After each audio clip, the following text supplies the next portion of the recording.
ahí estoy grabando. Gracias, Enzo. Bueno, entonces les decía que esta es la última clase.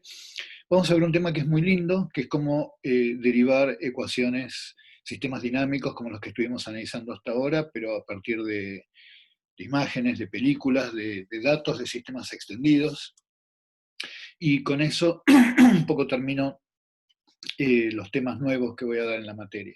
En la práctica vamos a tener una práctica que preparó Juan sobre Cindy, el tema que estuvimos analizando la clase pasada, y después vamos a tener una última teórica que es el miércoles, en donde les voy a contar alguna historia, donde se van a aplicar algunos de estos conceptos, y después vamos a hacer una especie de resumen de los temas importantes de la materia y hacer un repaso conceptual de la misma. Ese día van a tener también la práctica de Santi sobre el tema que voy a dar hoy.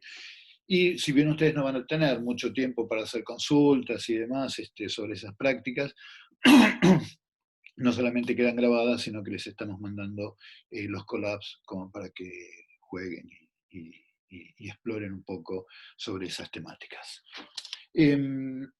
Bueno, entonces el tema que les quiero contar hoy, de alguna manera, tiene que ver con, a ver si lo puedo encontrar acá.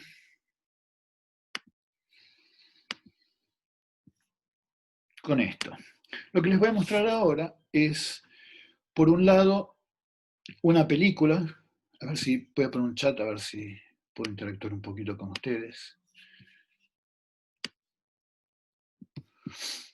Ahí está. ¿Vieron la película, gente? ¿Se está viendo en pantalla? Ahí está. Entonces lo que estamos viendo, perdón, lo que estamos viendo a la derecha es una filmación en la cual el aire pasa entre los bronquios de este aparato vocal de un ave. Este es una paloma, no es como lo que les estaba contando de aves ocinas, canarios o diamantes mandarines, en los cuales las membranas que oscilan están en las junturas entre los bronquios y la tráquea, pero en los bronquios acá, esto es lo que se llama una siringe traqueal. Entonces acá hay unos labios, cuando pase el aire, estos labios actúan como si fueran las cuerdas vocales. Y acá lo que tenemos es una simulación de un sistema extendido, una ecuación diferencial a derivadas parciales, en las cuales tenemos en cuenta la interacción, perdonando medio mal, la interacción entre el aire y un material viscoelástico. Y en principio, como ustedes ven, hay más o menos unos pocos modos activos. Esto no parece trivial de describir, pero tampoco parece un sistema turbulento. Hay un movimiento coordinado de tipo modal, en donde se podrá descomponer en términos de alguna base sensata en unos pocos modos.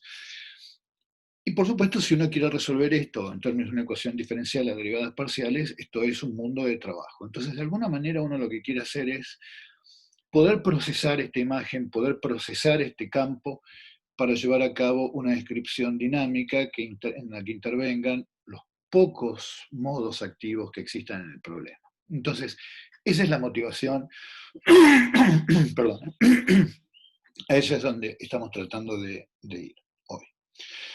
Entonces, este es un problema que marginalmente nosotros nos intentamos aproximar en distintos momentos en la materia. A ver si yo cierro esto. Ustedes ahora deberían estar viendo. A ver. No, esto es cualquier cosa, perdón. Lo que les quiero compartir es la clase de hoy. Ahí está. Nosotros nos estuvimos tratando de aproximar este problema en dos o tres oportunidades. Una de ellas fue cuando estudiamos variedad central. Y nosotros dijimos, tenemos una ecuación diferencial. Esta clase va a ser difícil con la voz como la tengo. Una ecuación diferencial a derivadas parciales con ciertas condiciones de contorno, y lo que queríamos hacer era muy cerquita del umbral en donde el modo nulo dejaba de ser estable, qué tipo de dinámica ocurría entre los poquitos modos que se podían activar.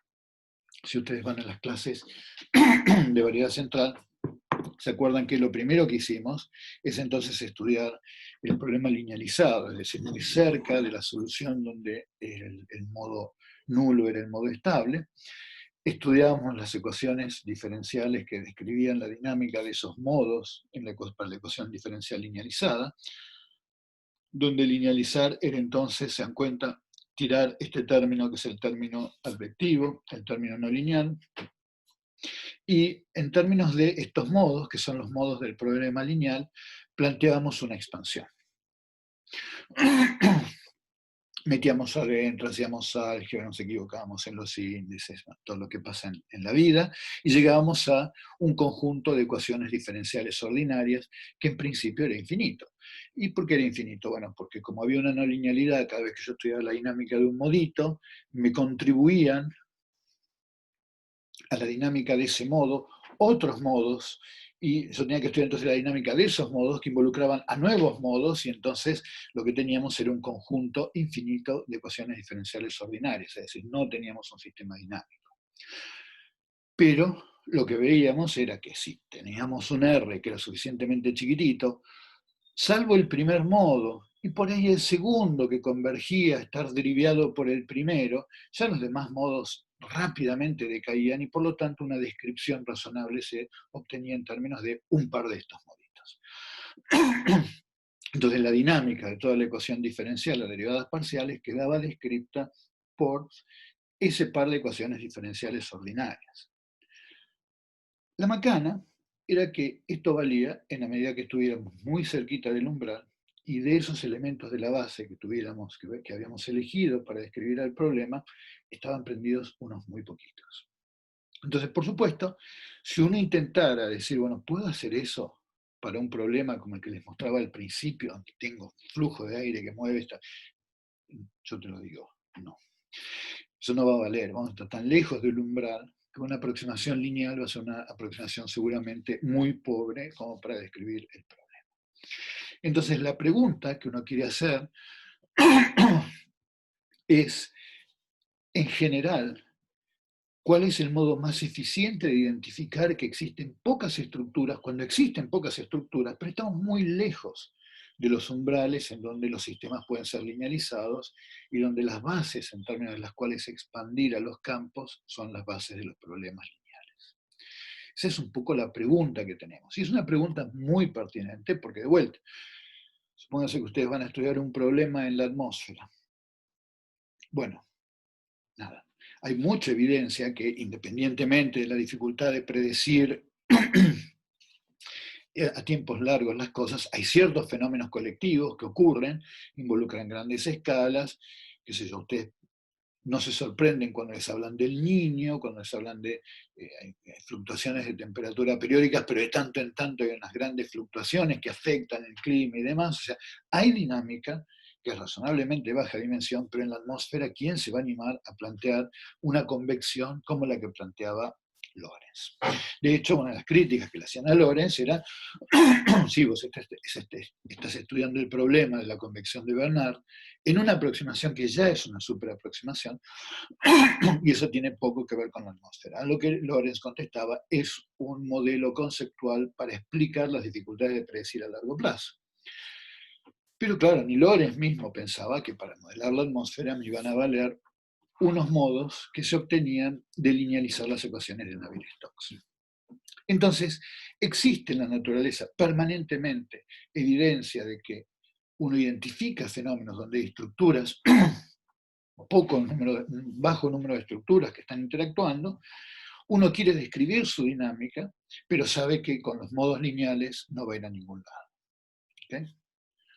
No puede tener el comportamiento de un huracán en el océano que está siguiendo una dinámica de baja dimensión, y es un problema que vos lo podés describir en términos de una partícula que se está moviendo entre tal zona y tal zona macroscópicamente, no tenés ningún problema en identificar la estructura, pero esa estructura obviamente va a requerir millones de modos de cualquier descomposición lineal de modelos atmosféricos. Entonces, la idea es cómo describir problemas en baja dimensionalidad cuando existen estructuras coherentes y estamos muy lejos de los umbrales que nos permiten tomar como base los problemas lineales. Entonces lo que vamos a ver hoy es que existe un modo más eficiente de representar estas estructuras coherentes y que es posible reducir la dimensionalidad de un problema extendido empleando esa base, que es una base empírica, por eso este campo se llama una descomposición en modos empíricos. Lo van a encontrar en la literatura como descomposición en modos empíricos, como proper orthogonal decomposition, como descomposición en modos singulares, como descomposición en modos de PCA. Existe una variedad de nombres porque este tema se descubre y se redescubre todo el tiempo en la literatura. Así que esto es como describir una dinámica de baja dimensión en un rango paramétrico cercano a aquel en donde hacemos una medición empírica y lo hacemos en términos de los modos propios del problema. Muy bien, ¿se entiende más o menos la pregunta? Yo quiero aprovechar, ya que son poquitos los que se mantuvieron hasta la última clase en el horario correcto, así que quiero aprovechar si tienen preguntas a que al menos podamos dialogar. Bueno, genial. Entonces, bueno, ahí está. Este es tu día, Alejandro. Hoy es PCA. Hoy es PCA. Entonces, vamos a empezar haciendo un conjunto de definiciones de álgebra. Entonces vamos a suponer que tenemos un conjunto de observaciones, que son m observaciones, y cada una de esas observaciones está constituido por un vector de características. Entonces, una posibilidad es que pensemos, bueno, qué sé yo, estoy describiendo, a ver, el problema que les contaba al principio del movimiento de esta membrana. Yo voy a tener un problema, qué sé yo, unidimensional, y puedo decir, bueno, quiero describir en este problema unidimensional cómo se deformó la membrana. Entonces, lo que tomo son n valores de un campo escalar para describir esta descripción, esta extensión espacial, y esos n valores los organizo dentro de un vector de n componentes. Y lo voy siguiendo en el tiempo, entonces esto va a ir deformándose, que se después irá deformando así, y yo voy a tener m de estas mediciones. Entonces, cada medición es un conjunto n de valores, 1, 2, hasta n, y voy a tener m de estas. Tengo m mediciones de n puntitos. Y es lo que estoy describiendo acá por esta lista de vectores, que son m vectores, cada uno de n componentes. O sea que cada xk pertenece a Cn. Pueden ser reales o complejos. Y entonces los organizo matricialmente en una matriz de n por m, donde cada una de las columnas se corresponde a una medición de los n valores en cada una de mis m mediciones. Por ejemplo, esto pueden ser, de vuelta, el campo escalar en un problema en donde hago una resolución de n. Pero yo podría estar trabajando con una imagen, yo puedo estar trabajando con una foto. Y tengo una foto en blanco y negro y tengo, qué sé yo, i por j píxeles. Y los agarro, los i por j, y los tomo todos juntitos en una línea. Hago lo que llamo un flattening de mi array de píxeles. Y ahí tengo mis i por j valores, igual a n, y tomo varios de estos y lo que estoy analizando es una película. Entonces a ustedes les ocurre hacer un estudio como el que estamos describiendo hoy, de esta imagen que ustedes están viendo acá, que están tomando por Zoom, agarran, pixelan esto, agarran los i por j píxeles. Bueno, ustedes en este caso lo van a tener que hacer por 3 capas, porque tenemos lo tenemos en colores, pero no importa, serán i por j por 3, y todo eso lo hacen en un vector, ese es mi n, y cada uno de los frames va a ser una de las m mediciones. Entonces, la idea de la descomposición en valores singulares esta descomposición es un algoritmo que apunta a describir este arreglo original en términos de los elementos que son estadísticamente más importantes. Entonces vamos a ir por partes. Para toda matriz X de n por m, o sea, no cuadrada, de n por m, compleja, siempre existe una descomposición como la que estoy describiendo acá, en donde tengo el producto de 3 matrices. La del medio es una matriz de n por m, como la misma dimensionalidad que la original, pero que tiene la característica de que tiene en la diagonal perdón, elementos reales no nulos, elementos, bueno, en principio pueden ser no nulos y positivos. Como n es más grande que m, lo que van a tener es la diagonal y después ceros abajo. Y dos matrices U y B, donde U es de n por n, B es de m por m, ahora les muestro un dibujito para que les quede clara la estructura, donde U y B están constituidos por columnas que son vectores ortogonales. Esto es un poco como el peor es nada de intentar diagonalizar algo. ¿Okay? Entonces, si ustedes tuvieron una matriz de n por n diagonalizable, ustedes ya saben que acá tienen al u, acá tienen al u a la menos 1, eso lo hemos hecho cuando veíamos las clases de sistemas lineales y la diagonalización de las matrices, y lo que teníamos eran en las columnas del U los vectores, las columnas eran los autovectores del problema. Bueno, cuando ustedes no pueden diagonalizar, cuando tienen n por m, como en este caso que podemos tener un montón de resolución espacial y varios frames, lo que siempre pueden hacer es hacer una descomposición singular como la que estoy describiendo acá. Entonces, U es una matriz de n por n, B es una matriz de m por m, son matrices unitarias, o sea que cada una de ellas multiplicada por su conjugada traspuesta, que estoy denotando por un asterisco, son iguales a la identidad. Y como les decía, este sigma tiene la misma dimensión que el problema original, pero tiene entradas no negativas en la diagonal y cero en todas las demás entradas. Muy bien. Entonces, fíjense, como el n, la resolución espacial, es más grande que el m, en el caso que les estoy comentando, estoy haciendo una gran resolución de características y un menor número de mediciones, esta matriz que tiene pinta de diagonal, y elementos no nulos en la diagonal y todo lo demás cero, va a tener la pinta necesariamente de un pedacito que es diagonal y un resto que es no diagonal, porque como n es más grande que m, la parte que va a tener elementos en la diagonal se va a agotar en un cuadrado de m por m, y después voy a tener n menos m ceros, ¿okay? N menos m filas con ceros.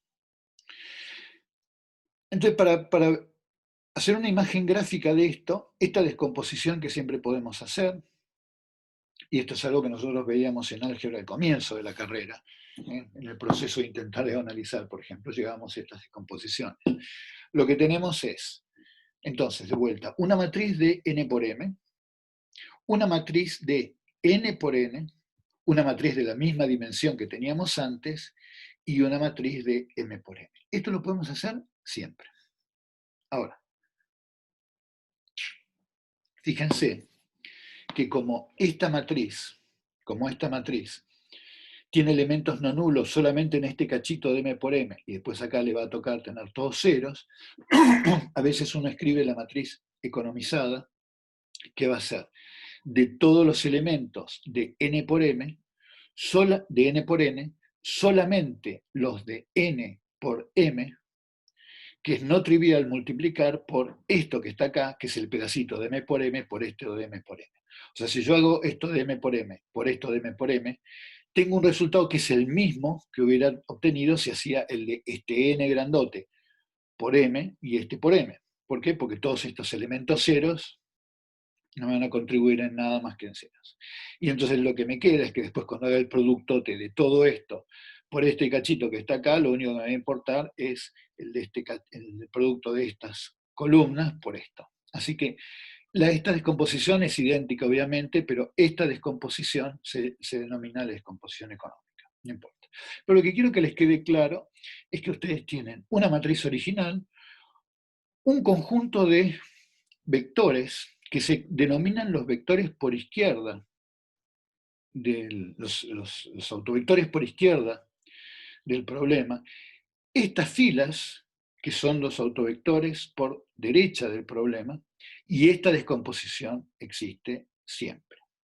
Hasta acá, nada. Uno repasa álgebra, estudia los capítulos de intentar diagonalizar matrices, los métodos de Gauss-Jordan, y llegan acá, y hasta acá vamos bien.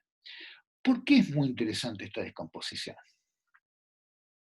Lo que es súper interesante de esta descomposición es un teorema que escribieron Eckart y Young, que dice que una aproximación óptima de rango R en el sentido de cuadrados mínimos para la matriz se obtiene tomando los primeros R modos de una descomposición singular. ¿Qué quiero decir con esto?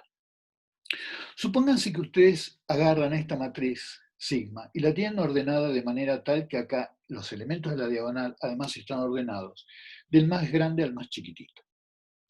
Entonces ustedes pueden hacer lo siguiente, decir, bueno, voy a suponer que en vez de la matriz X, que es igual a toda esta descomposición, vamos a ver si puedo anotar acá, vamos a poner un lapicito acá, yo decido anular todos los términos que tengo acá menos 1, menos el primero. O sea, hago todos ceros menos el primero que lo dejo con el valor que tenía, el lambda que tenía, el sigma que tenía. Todos los demás los mando a cero. Obviamente, si multiplico esta matriz, o sea, multiplico esto y por esto, lo que voy a obtener es una matriz que no va a ser X. Va a ser la aproximación de X de haber tomado un solo modo. Y luego digo, no, está bien, se me fue la mano. Voy a aproximar la matriz X tomando un elemento acá, otro elemento acá, el segundo, y después todos los demás los voy a tomar nulos.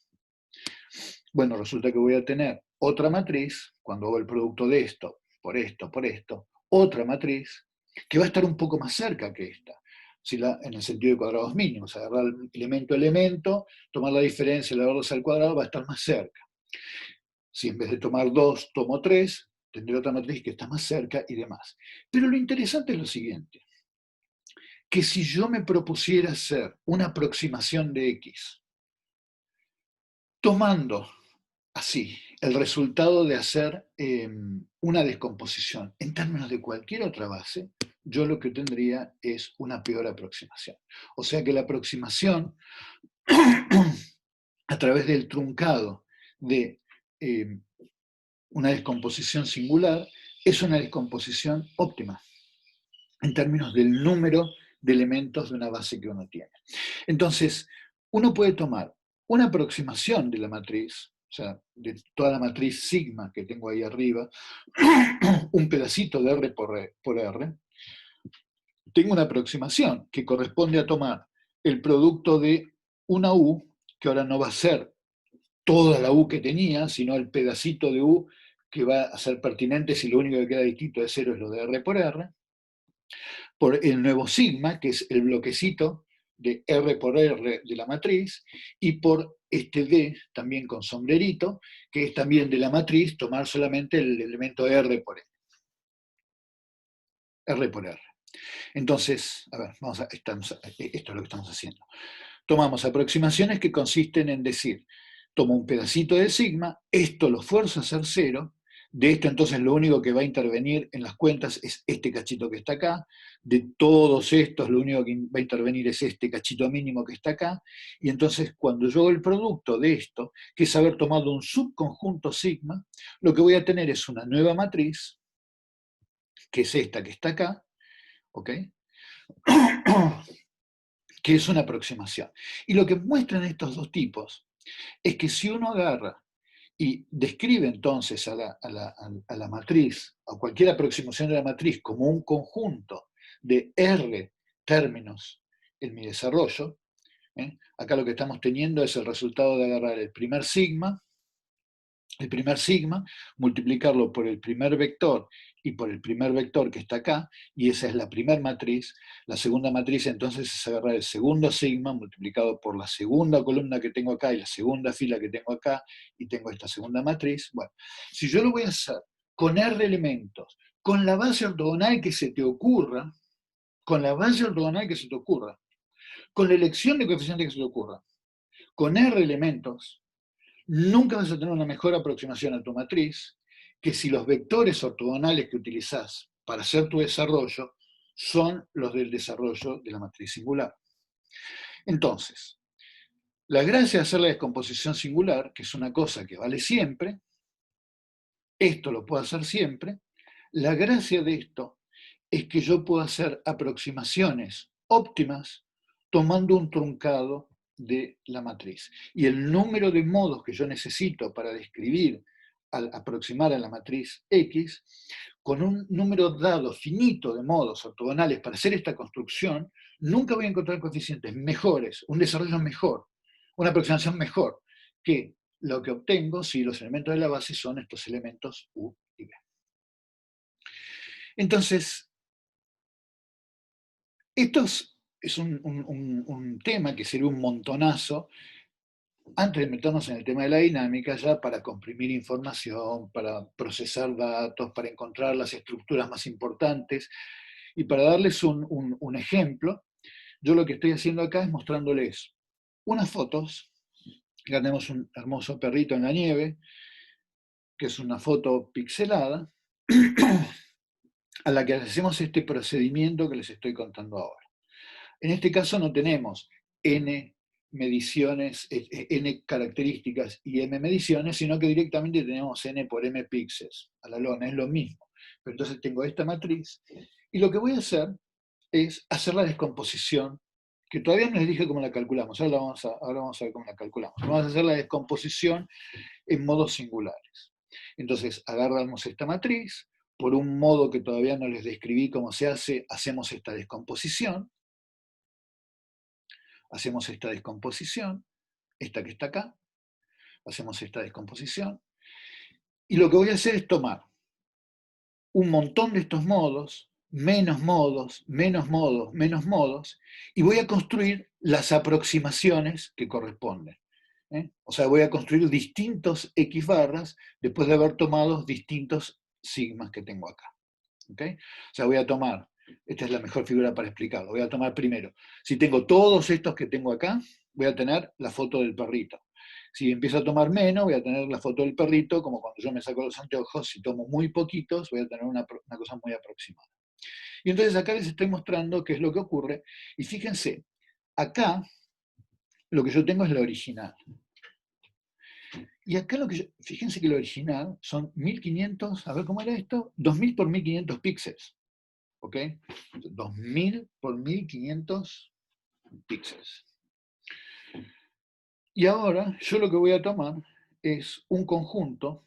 Entonces, si tenemos 2000 por 1500 píxeles, fíjense que acá tenemos en esta matriz 2000 por 1500.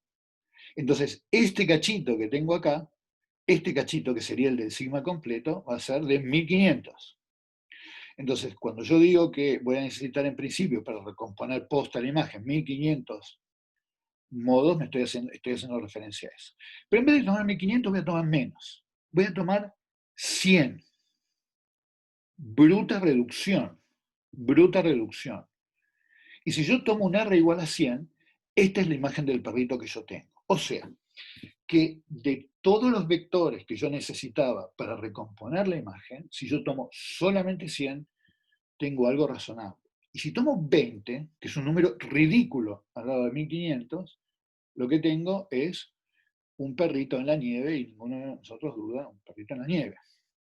Y aunque a ustedes les parezca mentira, a mí me basta con cerrar muy poquito los ojos para ver que este perrito es muy parecido a este perrito que tengo acá, y tiene solamente 5 modos. ¿Okay? Entonces, o sea, vos me agarrás a mí, recién despierto, y me decís qué es esto, y yo te digo que es un perrito. Por ahí no te digo que está en la nieve, pero no tengo dudas de que es un perrito. Son 5 modos respecto a los 1500 que yo hubiera necesitado para describir la imagen original. ¿Okay? Muy bien. Está bueno, ¿no? Está bueno. Entonces, esto, y se va a poner mejor, esto, ¿cómo se calcula? Ah, bueno, exactamente. Bueno, esto es exactamente cómo se producen las compresiones de imágenes. Y todos los procesos de compresión de información pasan por esto, por este lado, pasan por esto. Es lo que no te cuenta el numérico, exactamente, exactamente. No sé para qué tenemos algunas materias si no te cuentan esto. Qué feo que quedó grabado esto. Bueno, entonces, nada. Una interpretación en términos de correlaciones. Por suerte YouTube no lo ve nadie. No, en mi lengua, no tu pregunta, Facundo. Exactamente. Exactamente. Santi, socorreme por favor, tengo que editar esto. Bueno, entonces, no dije nada. ¿Cómo se calculan estas cosas? Lo interesante de esto es que es fácil de calcular. Fíjense, si uno calcula la autocorrelación del patrón, ¿y qué es calcular la autocorrelación del patrón? Calcular el patrón por el patrón. O sea, yo tengo una matriz de n por m, tengo una matriz de m por n, y puedo hacer la correlación, o sea, la autocorrelación del patrón, haciendo una matriz de n por n, que es esta que está acá, donde en cada elemento ij lo que voy a tener es el i por todos los k, acá, en el lugar correspondiente, me olvidé quién dice se había dicho, bueno, hacemos el producto y tenemos el elemento x conjugada transpuesta, que es la correlación del patrón. O podemos hacer la correlación del patrón haciendo el producto de x conjugada transpuesta por x. Ahora tengo una matriz de m por n y una de n por m, y lo que tengo es una matriz de m por m, y entonces puedo calcular x por x estrella o x estrella por x. Y si ahora, fíjense, lo escribo en términos de la descomposición de cada una de estas, fíjense qué es lo que yo obtengo. Que la matriz de x por x estrella la puedo escribir con el producto de dos cosas. Lo primero, escribiendo a x con su descomposición singular, es el famoso u por el sigma 0 por el b estrella, y ahora multiplico por el x conjugada transpuesta, que va a corresponder entonces a tener ahora al u estrella por el sigma 0 por el b. Hago el producto de estas dos porquerías, y como son matrices unitarias, el b estrella por el b es la identidad, esta porquería me queda el sigma cuadrado con 0 y 0, y acá lo que tengo es el u y el u estrella. Y si hago exactamente lo mismo con el x estrella x, o sea, en este caso lo estoy haciendo con este, y ahora lo voy a hacer con este.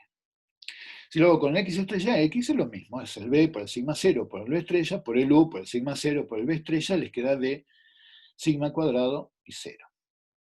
Entonces, utilizando que son unitarias, fíjense que lo que nos queda.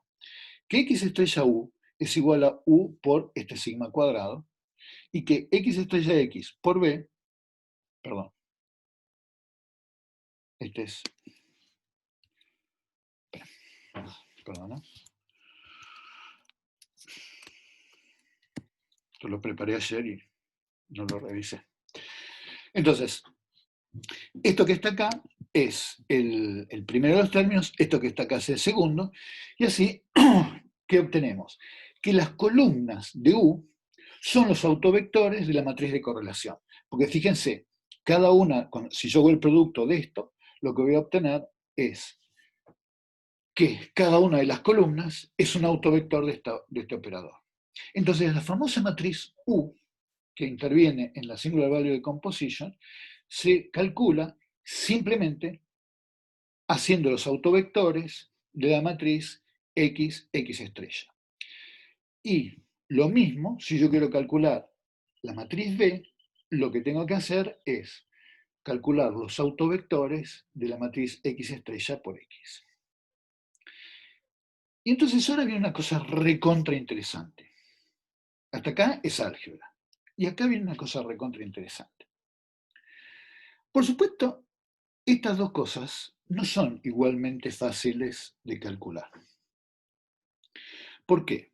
Porque esta matriz es re difícil, si yo tengo M con muchísima resolución y muy poquitas mediciones, yo esta matriz la voy a tener que es una matriz de M por M. Si yo tenía mis píxeles, eran 1500, 2000 por 1500. Y es grande. Esta matriz, si esto era 2000 por 1500, esto va a ser de 2000 por 2000, esta x por x estrella. La x estrella por x va a ser más chica, porque esta que está acá va a corresponder a la matriz cuadrada de la dimensión más pequeñita, va a ser de m por m, o sea, va a ser de 1500 por 1500. Entonces, una de las dos es más difícil de calcular que la otra. Muy bien. Ahora, y ni hablar, si yo en vez de trabajar con la matriz completa, estoy trabajando con una aproximación en donde agarré un pedacito de R por R, porque en ese caso yo tengo M enorme por un R pequeñito y la otra va a ser R pequeñito por R pequeñito. O sea que si yo tengo en este caso el de la matriz, que es una matriz rectangular, no tengo tanta mayor ventaja de trabajar con esta de acá respecto de esta. Pero si yo estoy haciendo un truncado de 100 modos, en vez de estar haciendo una matriz de 2000 por 2000, voy a tener que estar trabajando con una matriz de 100%. O sea, esta es bastante más fácil de calcular que esta.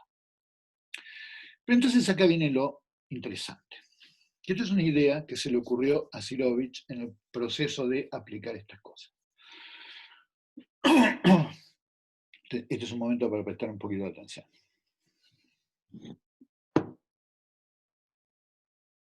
Entonces vamos a darle un tono dramático, tomando un mate.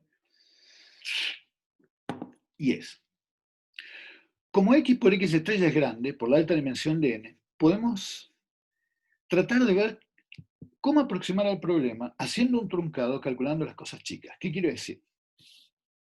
Si yo agarro esta matriz chica y calculo el b, lo que podemos hacer es tomar r valores no nulos y de ahí calcular una aproximación del u. ¿Qué quiero decir?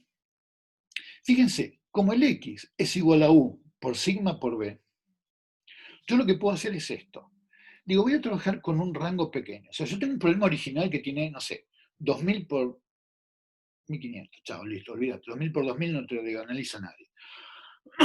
Pero es un truncado de 10 por 10. Fenómeno. Con 10 por 10, al x estrella x lo podés diagonalizar y podés calcular entonces, podés calcular las ecuaciones de autovectores y demás, y por lo tanto podés calcular el b. Entonces el b, si vos te decidiste a quedarte con r valores, lo podés calcular. Entonces vos ahora lo que sabés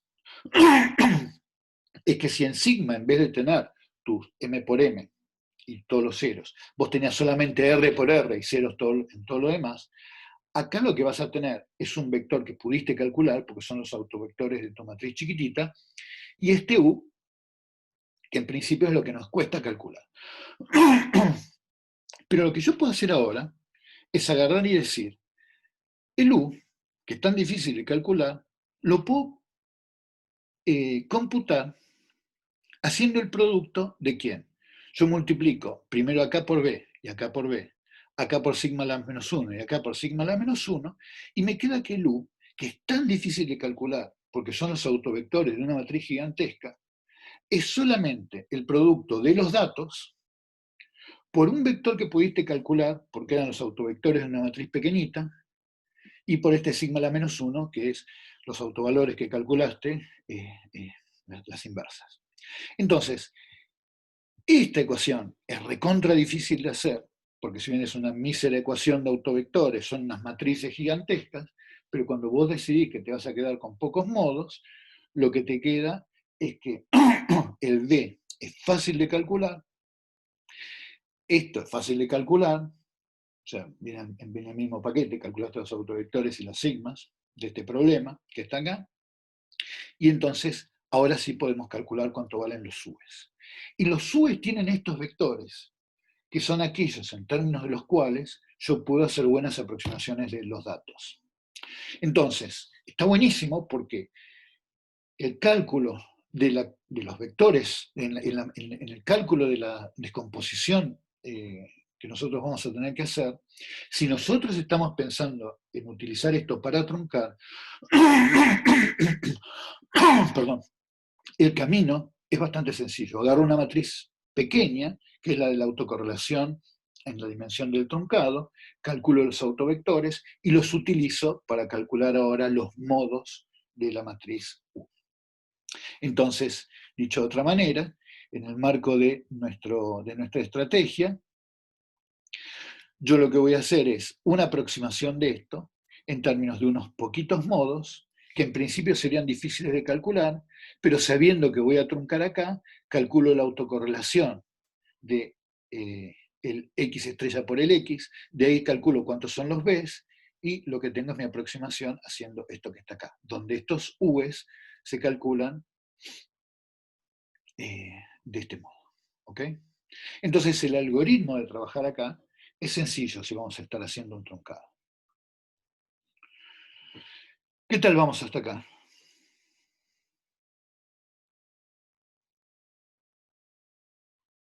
¿Están? Bien, genial. Ah, buenísimo.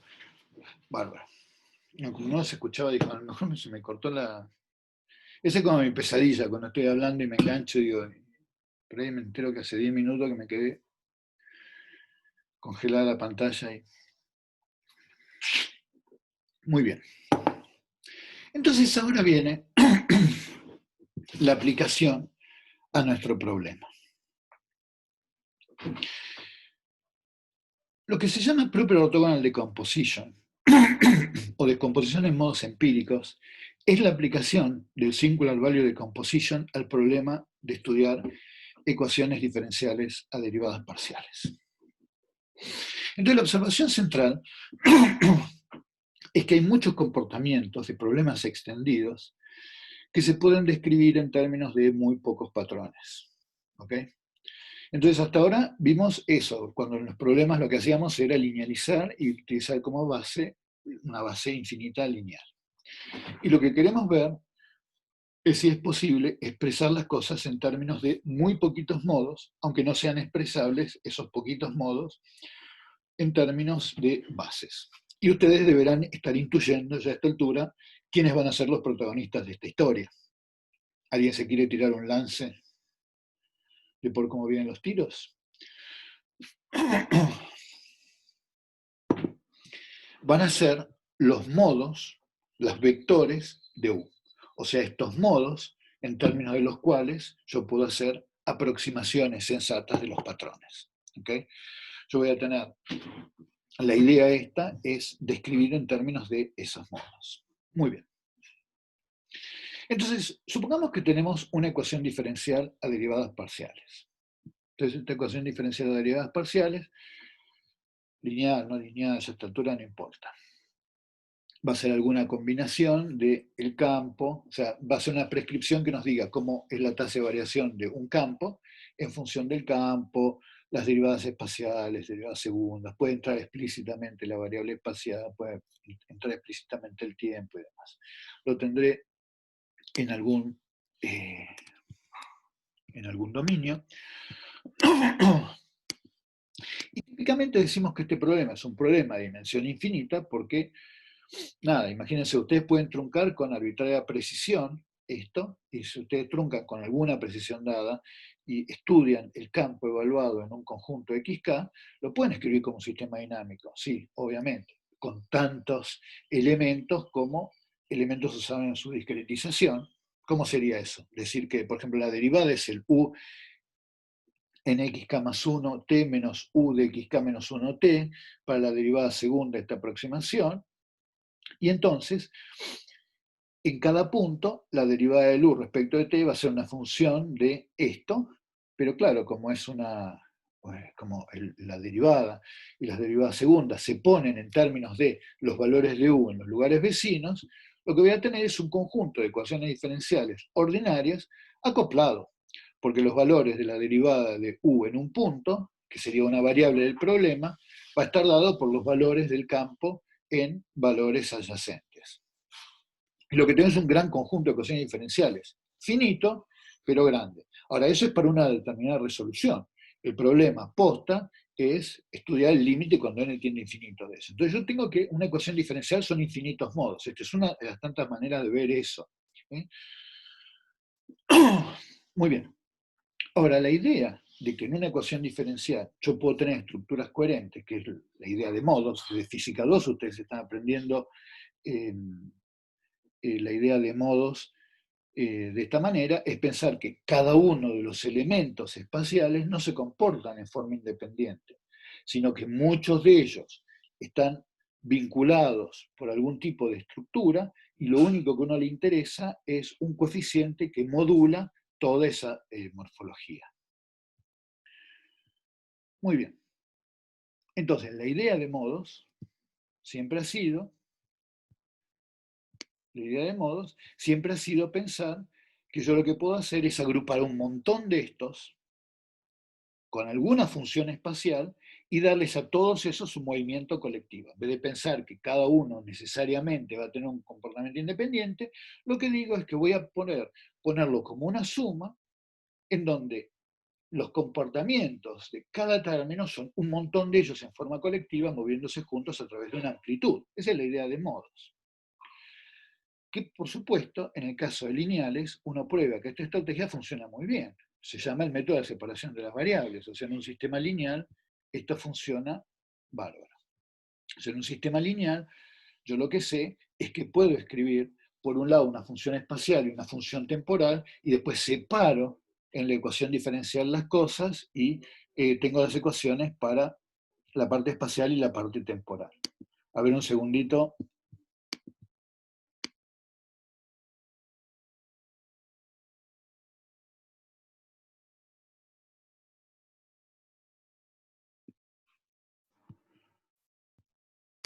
Perdón, pequeño problema técnico. A ver, ¿están acá? ¿Estamos de vuelta? Sí, ahí está. Estamos de vuelta.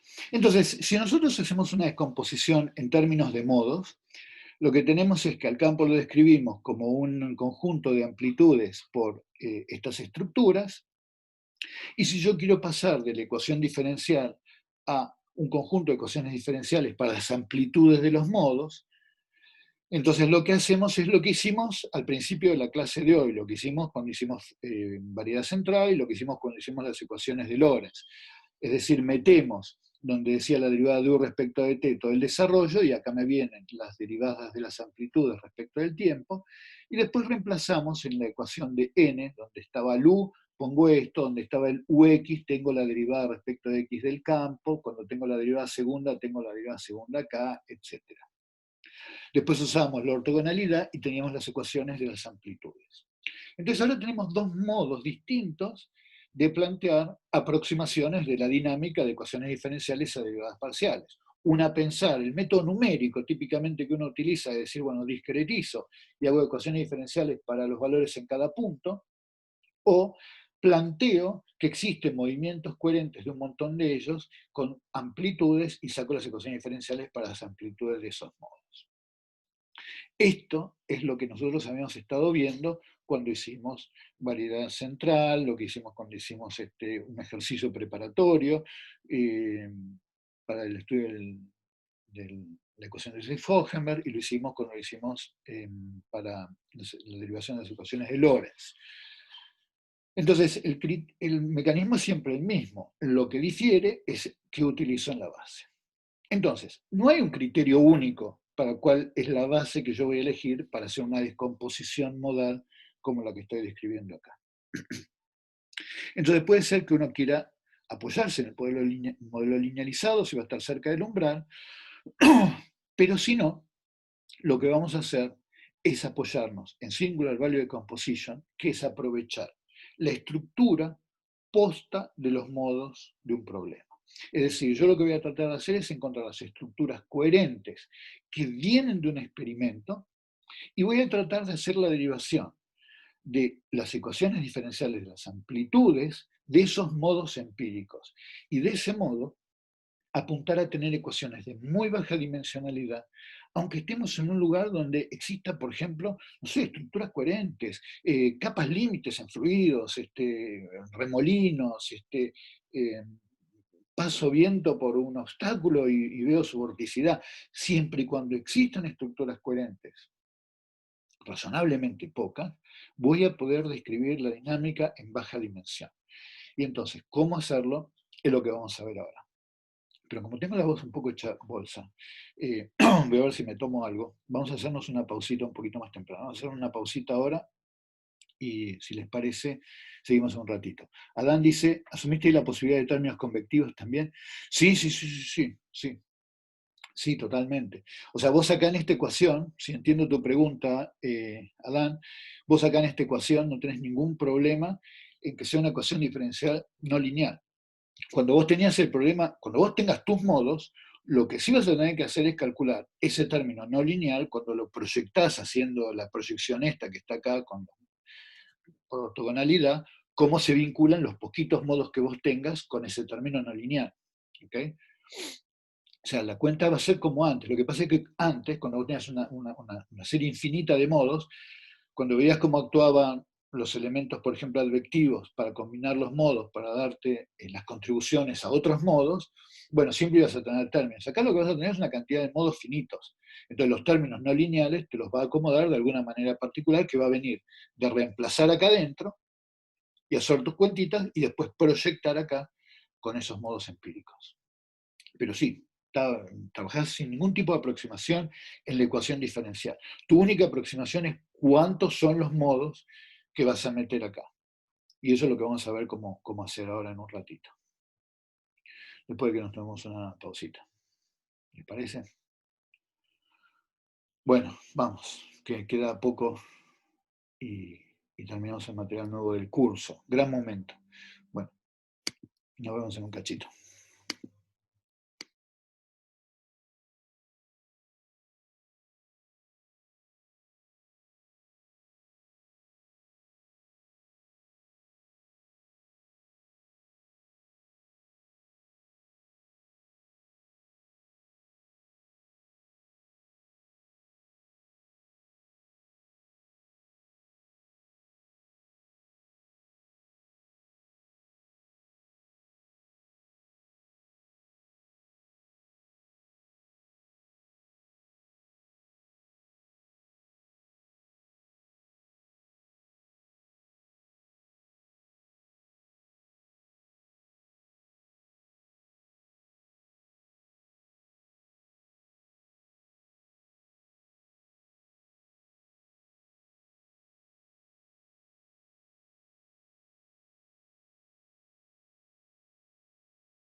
Bueno, buenísimo. Estamos acá, ¿no? Estamos todos. Estamos. Buenísimo, genial. Bueno, entonces tenemos todos los ingredientes en su lugar. Tenemos una manera de proyectar una descomposición modal en una ecuación diferencial de derivadas parciales para tener ecuaciones diferenciales ordinarias, y tenemos una manera de describir una descomposición de un patrón en modos. Vamos a ver qué hacemos con todo eso. Por supuesto, juntarlo.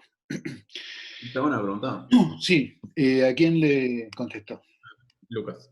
Espera que... Eh, Dale. ¿Tenés una forma de saber si vos podés hacer esta función según tu sistema? O sea, que tenés una especie de medida estadística entre las variables o algo que te pueda decir, acá podés descomponer en modos o no, o siempre podés y puede ser mejor o peor lo que hagas. Siempre podés y puede ser mejor o peor lo que hagas. Eh, o sea, la descomposición esta descomposición en modos ortogonales siempre existe y te garantiza que cualquier otra descomposición en cualquier otra base con el mismo número de modos va a ser peor. Lo cual no quiere decir que sea suficiente para tus necesidades de descripción.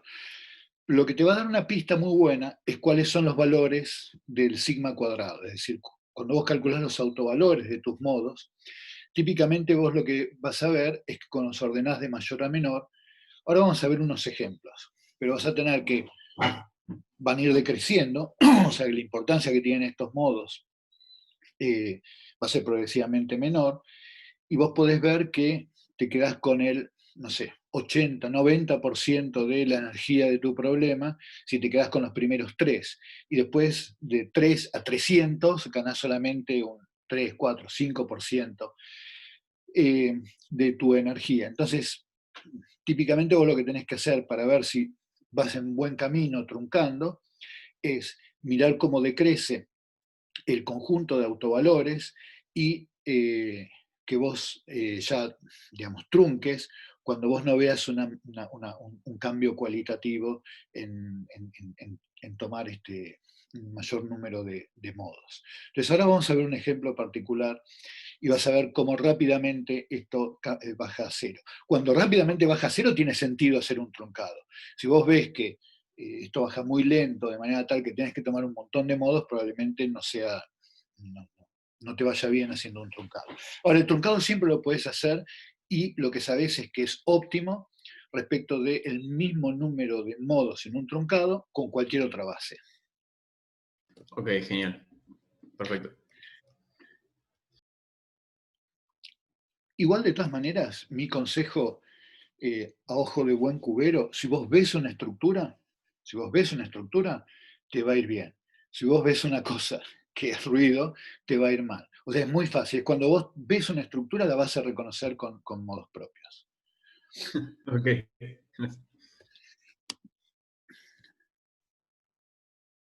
Muy bien. Entonces acordémonos de esto.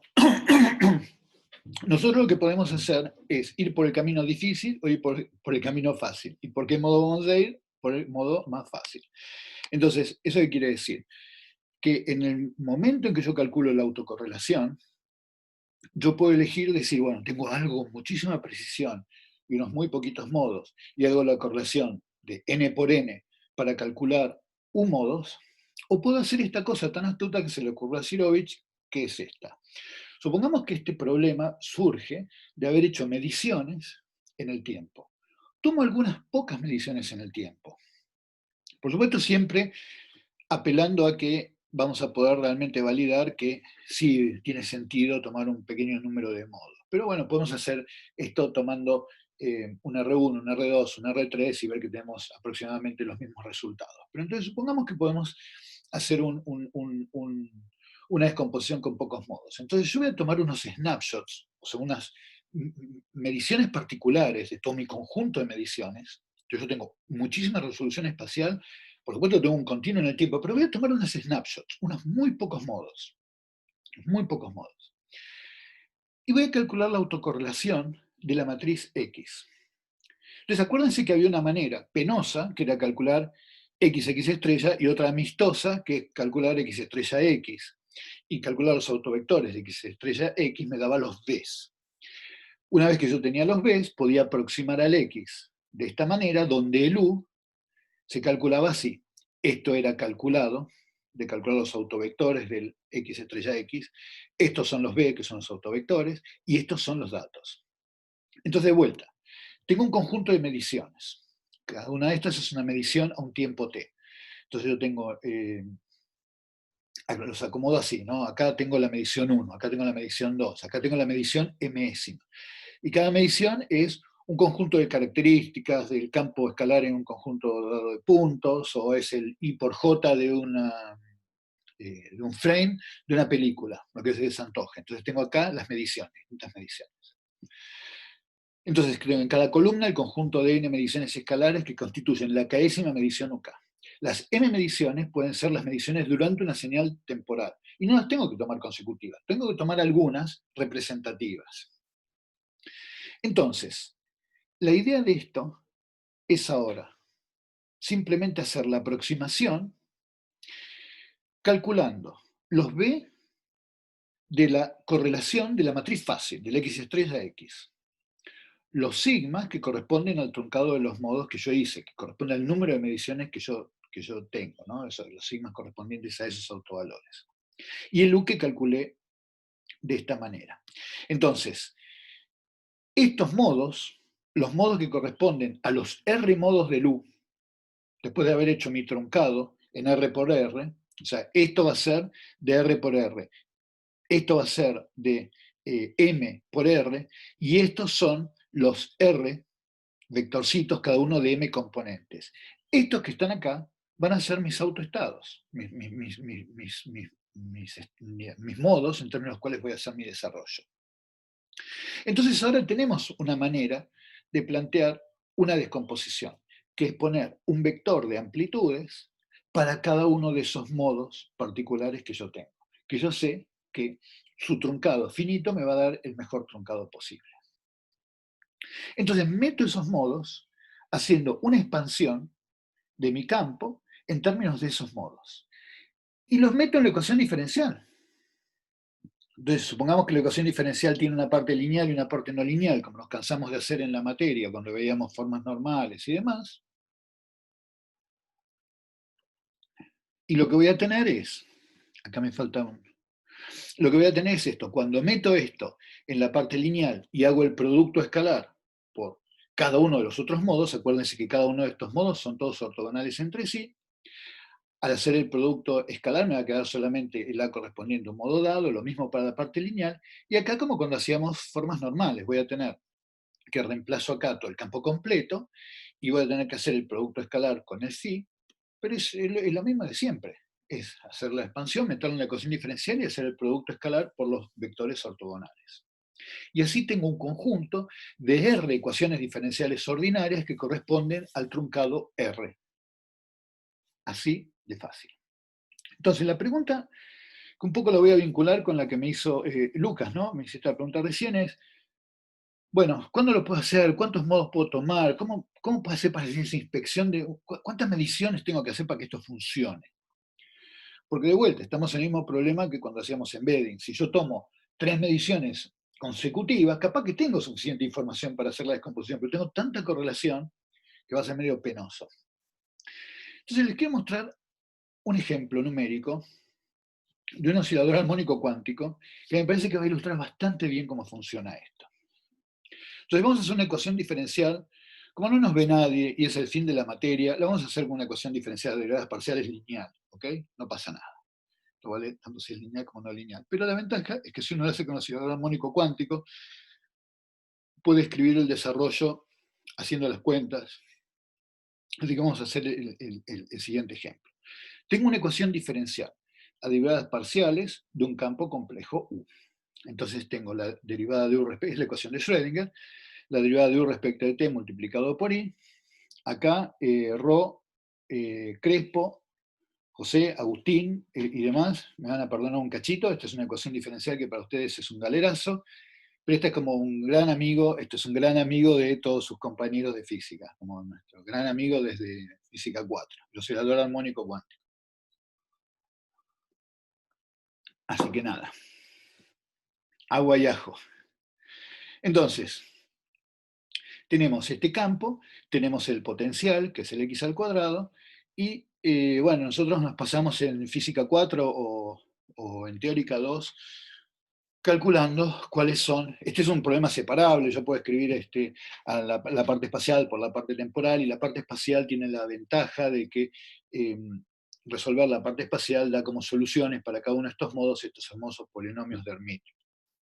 Entonces, este es el desarrollo de las soluciones del oscilador armónico cuántico, donde cada término K tiene un polinomio de Hermite, tiene una manera de oscilar con una frecuencia que por supuesto es creciente, y bueno, tiene una morfología que son estos polinomios multiplicados por e menos x al cuadrado. Y la gracia de esto es que tenemos modos pares y modos impares.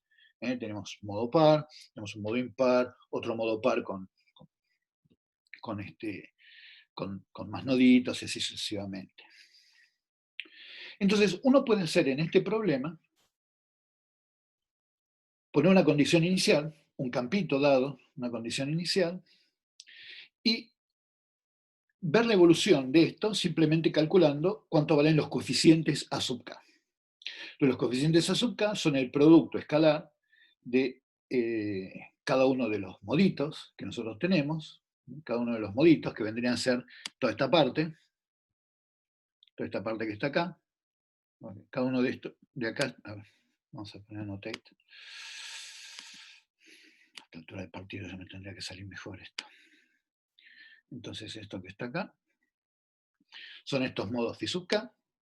Entonces yo lo que puedo hacer es calcular la evolución temporal simplemente proyectando la condición inicial en cada uno de los modos. De acá saco cuál es la combinación de A sub k que me va a dar la evolución temporal de este patrón que tengo acá. Y acá lo que tengo es cómo es la evolución temporal de mi oscilador. O sea, yo puse una condición inicial que si x0 es 0, la condición inicial es simétrica y lo que tengo es esta evolución temporal. Entonces acá tenemos el campo U, acá tengo la variable x, acá tenemos el campo U, y acá tenemos al tiempo. Y acá tenemos cómo va evolucionando el patrón inicial, que es una especie de gaussianita, tuki, tuki, tuki, tiene esta dinámica que está acá. Si yo hubiera puesto una condición inicial asimétrica, o sea, si hubiera tomado un x0 un poquito distinto de 0, o sea que inicialmente esto es un patrón que ¿cómo se llama? En el potencial está corrido, la dinámica del sistema va a tener algún tipo de oscilación, o sea que si yo lo veo desenvolviéndose en el tiempo, tenemos esta oscilación que vemos acá, en media, ¿cierto? Acá tenemos la media que va corriendo, tuki, tuki, tuki. Entonces, lo que tenemos es una manera de generar un campo espacio-temporal, en el primer caso evolucionando de una condición inicial simétrica en un problema que es simétrico, y en el segundo caso evolucionando una condición inicial que no tiene la simetría del problema y que por lo tanto empieza a evolucionar. Entonces tenemos dos campos espacio-temporales y como es este problema lo podemos generar con la precisión que se nos ocurra.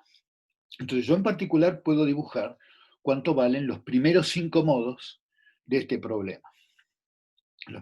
Acá, dicho sea de paso, fíjate, Lucas, en la energía de este problema, vos fíjate que lo que tenemos en términos de los modos que están activos, fíjate que tenemos 1, 2, 3, 4, 5 modos que más o menos contribuyen, y vos fíjate que después todos los demás no contribuyen. ¿Okay? En este otro caso, es un poquito más complejo. Tenemos 1, 2, 3, 4, 5, 6, 7, 8, 9. Ya del 10 en adelante, ni se te ocurra meter modos para describir este problema. ¿Okay? Entonces, es una ecuación diferencial a derivadas parciales. Tiene infinito grado de libertad, pero en esta condición inicial, o en la siguiente, el número de modos va entre 5 y 10. ¿Estamos claros? Entonces, cuando yo vaya a hacer un análisis de patrones, vos podés agarrar y medir con un montón de precisión y tratar de sacar un montón de modos, pero no vas a necesitar mucho más que 10. Entonces, en términos de tu precisión espacial, podrás tener un montón de precisión espacial si querés dibujar tus moditos, pero en términos de el R que vas a tener que buscar, no te vas a tener que ir al pasto.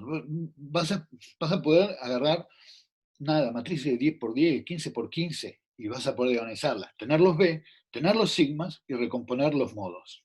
Y después proyectar en esos modos. Entonces, fíjense qué es lo que pasa cuando yo comparo estos modos. Estos son los modos del problema posta.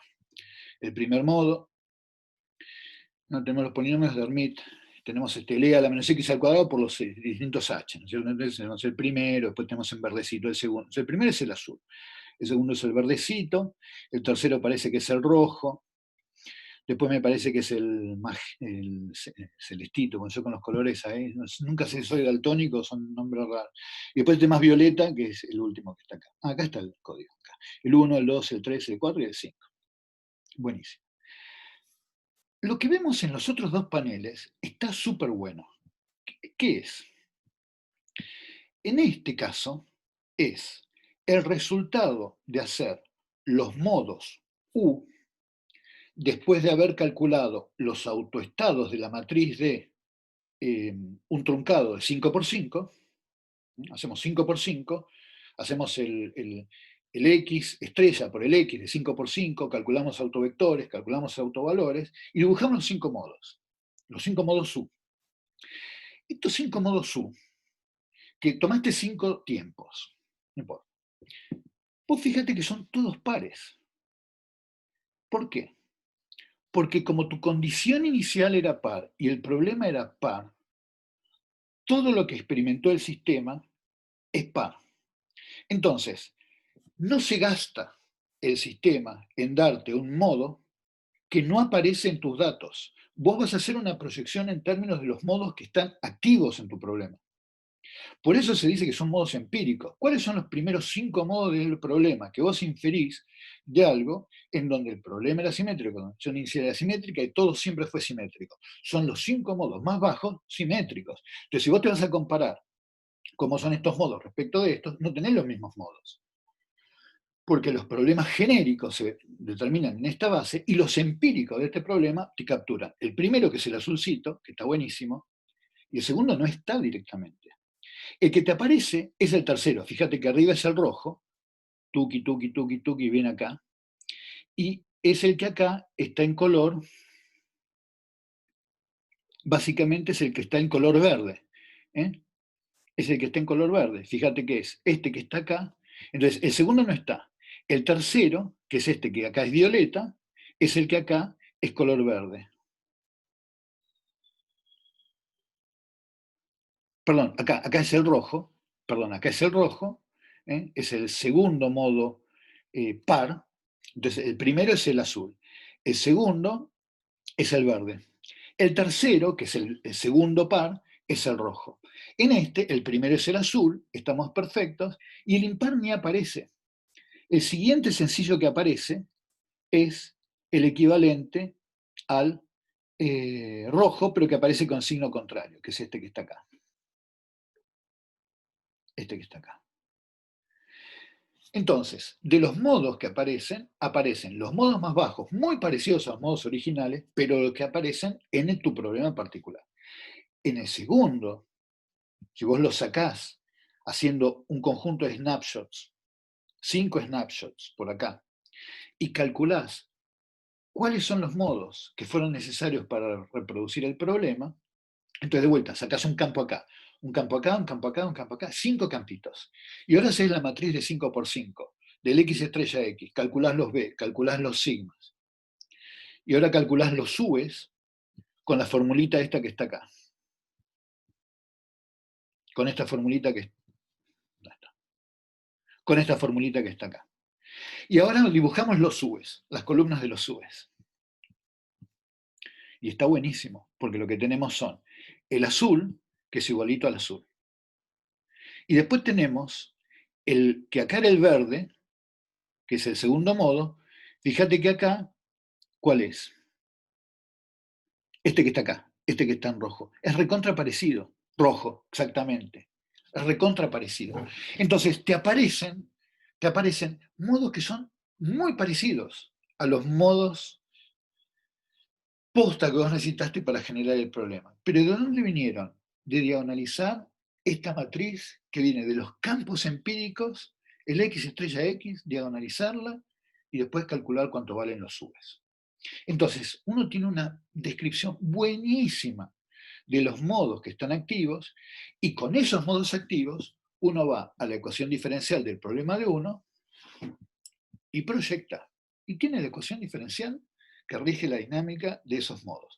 Si uno sabe, intuye, para haciendo el experimento para un par de parámetros, cómo es la dependencia paramétrica, tiene un sistema dinámico para explorar. Entonces, ¿puede ser que la dinámica esté descrita por una ecuación diferencial ordinaria? Sí, posta, muy buena. Y hay un montón de problemas que son extendidos, que en principio dice, esto tiene dimensión infinita. ¿No? Sí, obviamente, puedes tener una dinámica súper turbulenta, donde están prendidos 3.000 millones de modos también, pero muchas veces los problemas que uno identifica, cuando identifica estructuras, cuando uno ve que hay algo que está pasando, cuando la curiosidad uno no es una curiosidad por la estadística, sino porque uno ve un fenómeno, ve el niño, ve nada, un movimiento de flapping, como les mostré al principio de la clase, porque toma la imagen y dice, wow, mirá estas membranas, como parece que están oscilando con un pequeño número de modos. Si te parece que hay una estructura que vos reconoces y la podés describir, seguro que si haces un conjunto de snapshots, describís los modos y podés proyectar. Entonces, el problema puede ser extendido, el n puede ser muy grande, pero si hay una estructura va a haber pocos modos y esos modos se van a poder calcular sacando muy pocas fotos del problema, construyendo la matriz X, estrella X y calculando autovectores y autovalores del problema. Bueno, por supuesto, una última cosa, esto es un poco, es para terminar con una nota alegre y feliz. ¿Cuán difícil es calcular estas cosas? Es re fácil. O sea, lo que les estoy mostrando acá son 3 comandos en Python, en donde en primero generamos una matriz random, y en el segundo calculamos el U, el sigma y el B con una función que se llama de lineal álgebra calcular el singular value composition. Así nomás como te lo digo. Entonces, por supuesto, si uno hubiera querido sin pensar, calcularlo sobre algo de 1500 por 1500, te va a decir de acá, jamás. Pero vos vas a hacer unos muy pocos snapshots y te vas a preocupar por una matriz de 7x7, de 10x10, de 5x5.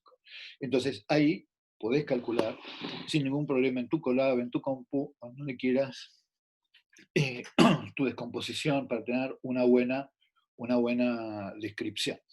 Y acá encima, si vos querés hacer la descripción en términos de la económica, como les decía acá al principio, esta, la económica, tenés una funcioncita específica, el singular value, diciendo que full matrix false, y te da las económicas de estas matrices que tenés acá. Y ahí tenés las 3 matrices. Todo lo demás es lo que hemos practicado en el curso. Por supuesto, ahí yo ahora tengo varias dudas en cosas en las que tengo ganas de trabajar, que es, esta es una manera de calcular las cosas, es una manera de calcular los colapsos y que involucran el decidir a priori cuál es el truncado que va a ser razonable para mi problema. Y por supuesto hay miles de criterios que uno puede tomar como para testear si está haciendo un truncado razonable o no, el mejor de los cuales es agarrar 2 truncados distintos y ver si la dinámica que uno obtiene es equivalente o no.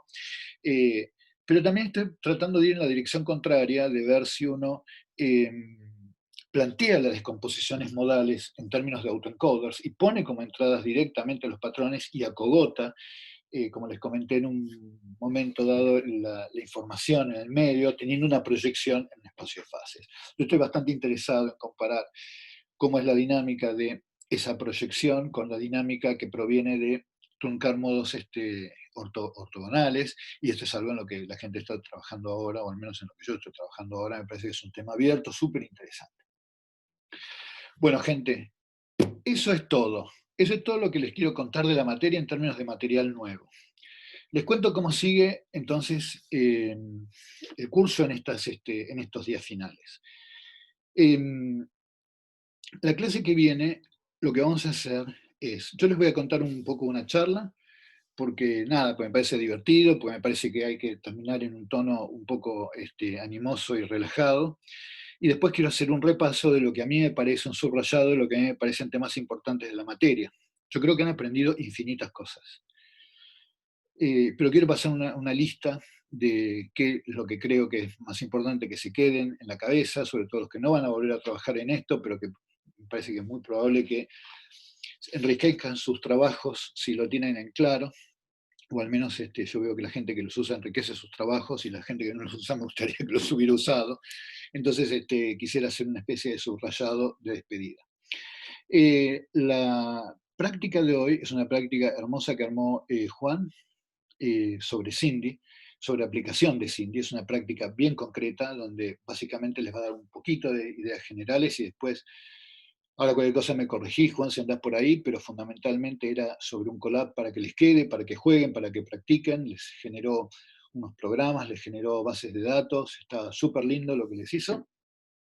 Y después vamos a tener la semana que viene una aplicación donde Santi les va a contar la parte de Proper Orthogonal Decomposition que vimos hoy, y también les va a dejar cosas para que jueguen, también está preparando unos ejemplos súper divertidos. Y con eso el viernes entonces terminamos las clases. Para aquellos de ustedes, el miércoles, perdón, para aquellos de ustedes que quieran tomar examen, ahí estuve averiguando un poquito mejor cómo viene la mano. Formalmente, aparentemente la resolución, José, vos por ahí me puedes dar una mano acá, la resolución lo que dice es que, esperen que vamos a sacar el compartir y también vamos a dejar la parte de la grabación.